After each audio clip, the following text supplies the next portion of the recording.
Testimony Treasures, Volume 2, Chapter 24, The Coming Crisis. And the dragon was wroth with the woman, and went to make war with the remnant of her seed, which keep the commandments of God, and have the testimony of Jesus Christ. In the near future, we shall see these words fulfilled as the Protestant churches unite with the world and with the papal power against commandment keepers. The same spirit which actuated papists in ages past will lead Protestants to pursue a similar course toward those who will maintain their loyalty to God. Church and state are now making preparations for the future conflict. Protestants are working in disguise to bring Sunday to the front, as did the Romanists. Throughout the land, the papacy is piling up her lofty and massive structures, in the secret recesses of which her former persecutions are to be repeated. And the way is preparing for the manifestation on a grand scale of those lying wonders by which, if it were possible, Satan would deceive even the elect. The decree which is to go forth against the people of God will be very similar to that issued by Ahasuerus against the Jews in the time of Esther. The Persian edict sprang from the malice of Haman toward Mordecai. Not that Mordecai had done him harm, but he had refused to show him reverence which belongs only to God. The king's decision against the Jews was secured under false pretenses through misrepresentation of that peculiar people. Satan instigated the scheme in order to rid the earth of those who preserved the knowledge of the true God. But his plots were defeated by a counterpower that reigns among the children of men. Angels that excel in strength were commissioned to protect the people of God, and the plots of their adversaries returned upon their own heads. The Protestant world today see in the little company keeping the Sabbath a Mordecai in the gate. His character and conduct, expressing reverence for the law of God, are a constant rebuke to those who have cast off the fear of the Lord and are trampling upon his Sabbath. The unwelcome intruder must by some means be put out of the way. The same masterful mind that plotted against the faithful in ages past is still seeking to rid the earth of those who fear God and obey his law. Satan will excite indignation against the humble minority who conscientiously refuse to accept popular customs and traditions. Men of position and reputation will join with the lawless and the vile to take counsel against the people of God.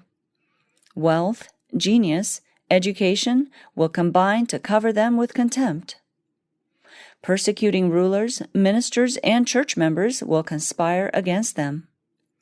With voice and pen, by boasts, threats, and ridicule, they will seek to overthrow their faith. By false representations and angry appeals, they will stir up the passions of the people. Not having a "Thus saith the Scriptures" to bring against the advocates of the Bible Sabbath, they will resort to oppressive enactments to supply the lack. To secure popularity and patronage, legislators will yield to the demand for a Sunday law. Those who fear God cannot accept an institution that violates a precept of the Decalogue. On this battlefield comes the last great conflict of the controversy between truth and error, and we are not left in doubt as to the issue. Now, as in the days of Mordecai, the Lord will vindicate his truth and his people. An indication that the end is near. By the decree enforcing the institution of the papacy in violation of the law of God, our nation will disconnect herself fully from righteousness. When Protestantism shall stretch her hand across the gulf to grasp the hand of the Roman power, when she shall reach over the abyss to clasp hands with spiritualism, when, under the influence of this threefold union, our country shall repudiate every principle of its Constitution as a Protestant and Republican government, and shall make provision for the propagation of papal falsehoods and delusions, then we may know that the time has come for the marvelous working of Satan, and that the end is near. As the approach of the Roman armies was a sign to the disciples of the impending destruction of Jerusalem, so may this apostasy be a sign to us that the limit of God's forbearance is reached, that the measure of our nation's iniquity is full, and that the angel of mercy is about to take her flight, never to return. The people of God will then be plunged into those scenes of affliction and distress which prophets have described as the time of Jacob's trouble. The cries of the faithful, persecuted ones ascend to heaven. And as the blood of Abel cried from the ground, there are voices also crying to God from martyrs' graves, from the sepulchres of the sea, from mountain caverns, from convent vaults. How long, O Lord, holy and true, dost thou not judge and avenge our blood on them that dwell on the earth? The Lord is doing his work. All heaven is astir. The judge of all the earth is soon to arise and vindicate his insulted authority. The mark of deliverance will be set upon the men who keep God's commandments, who revere his law, and who refuse the mark of the beast or of his image. A work to be done. God has revealed what is to take place in the last days, that his people may be prepared to stand against the tempest of opposition and wrath. Those who have been warned of the events before them are not to sit in calm expectation of the coming storm, comforting themselves that the Lord will shelter his faithful ones in the day of trouble. We are to be as men waiting for their Lord, not in idle expectancy, but in earnest work, with unwavering faith. It is no time now to allow our minds to be engrossed with things of minor importance. While men are sleeping, Satan is actively arranging matters so that the Lord's people may not have mercy or justice.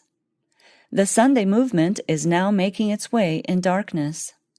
The leaders are concealing the true issue, and many who unite in the movement do not themselves see whither the undercurrent is tending. Its professions are mild and apparently Christian, but when it shall speak, it will reveal the spirit of the dragon. It is our duty to do all in our power to avert the threatened danger. We should endeavor to disarm prejudice by placing ourselves in a proper light before the people. We should bring before them the real question at issue, thus interposing the most effectual protest against measures to restrict liberty of conscience. We should search the Scriptures and be able to give the reason for our faith. Says the prophet, "The wicked shall do wickedly, and none of the wicked shall understand, but the wise shall understand." Those who have access to God through Christ have important work before them. Now is the time to lay hold of the arm of our strength.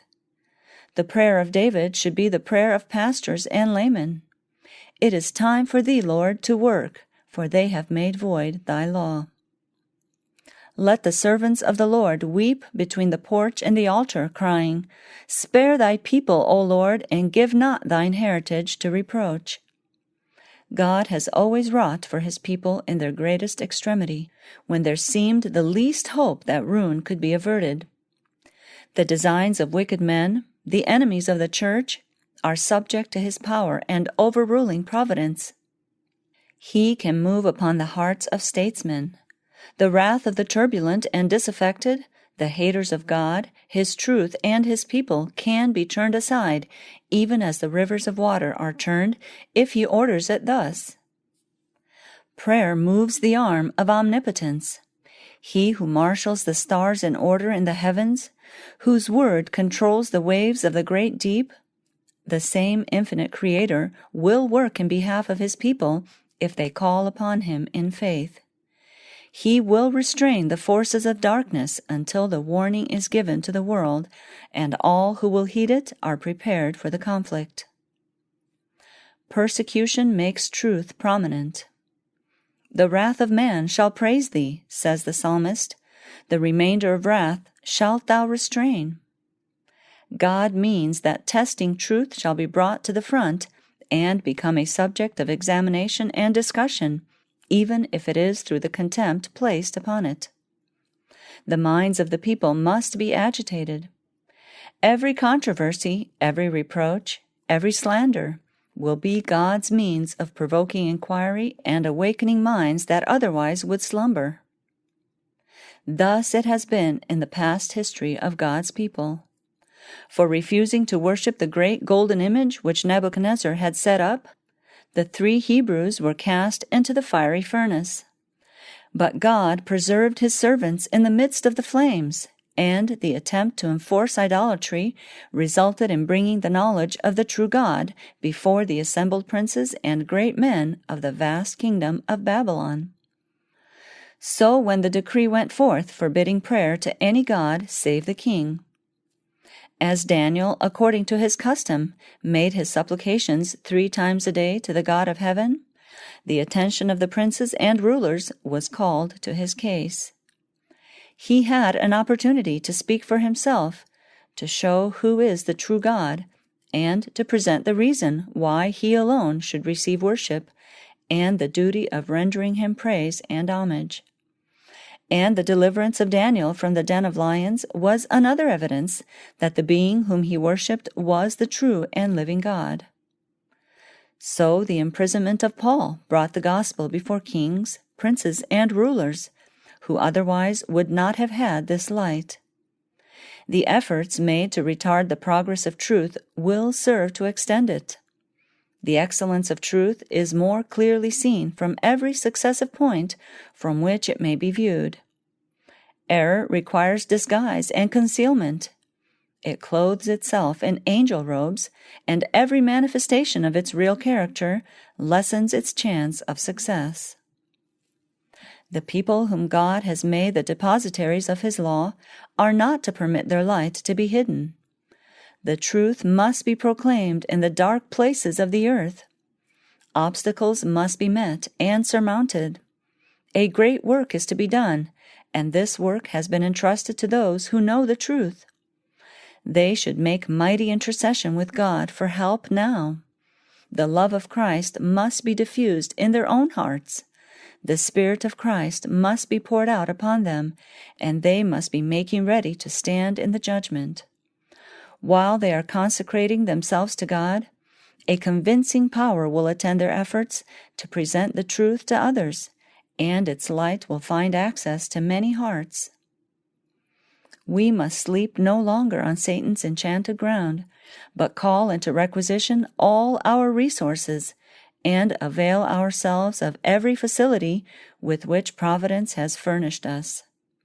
The last warning is to be proclaimed before many peoples and nations and tongues and kings, and the promise is given, "Lo, I am with you always, even unto the end of the world."